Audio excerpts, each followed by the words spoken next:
Well, good morning. Rising with the morning star, day 5.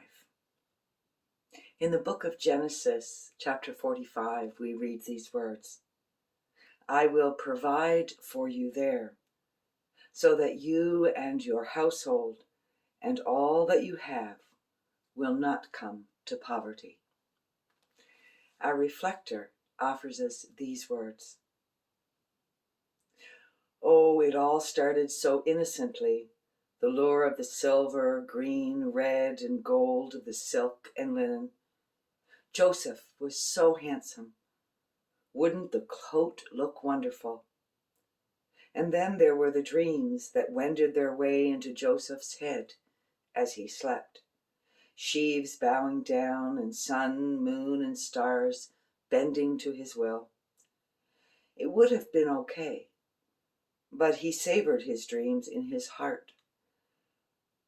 Instead of doing that, he paraded them before his brothers, and they sent him on his hair-raising journey to Egypt and captivity.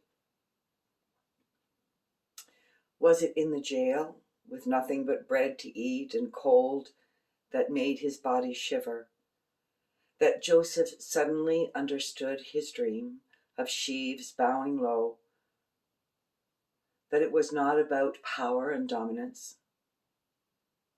Did this insight enable him to see that in the devastating famine, a land humbled, a people stricken, he stood in privilege?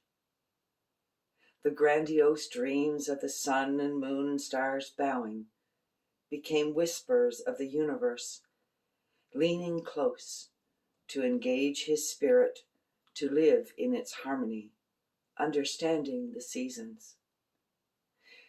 In this lay provision for the future.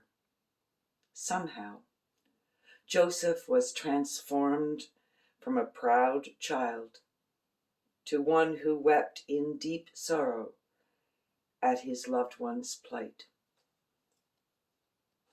Do not the sun, the moon, and the stars turn to us now, in this time of grave crisis in our beloved earth? Powerless to save the planet, they bow down before us. Will we have the heart of compassion to listen? Can we also weep at the devastation, the humbling of so many creatures? Does anyone have a dream of the kind of power and zest for life that will provide for future generations? From coast to coast to coast, this land, gracing the boreal forest, the woodland caribou roam, their future seriously threatened. It takes 80 to 150 years for a forest to grow enough lichens for caribou, their only food.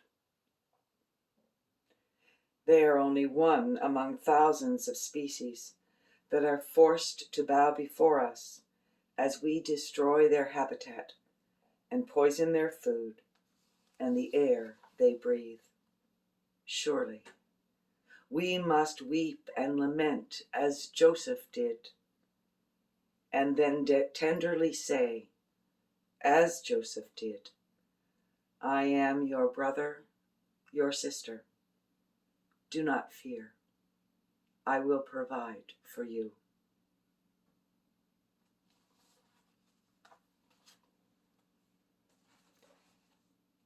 Today, as we pause for a moment of meditation,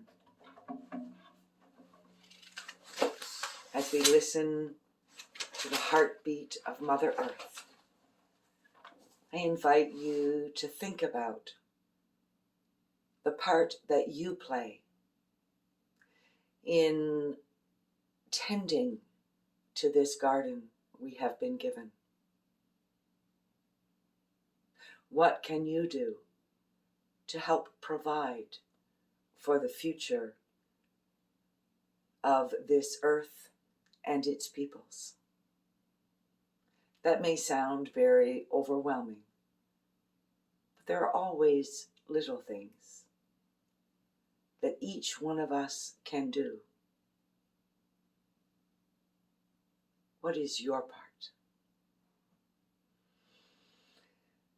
Take some deep breaths.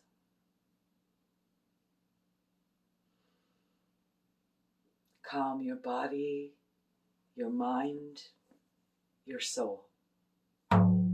And listen.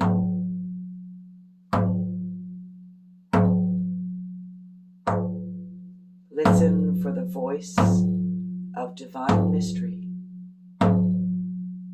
and connect once again to the source of your being.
Amen and amen.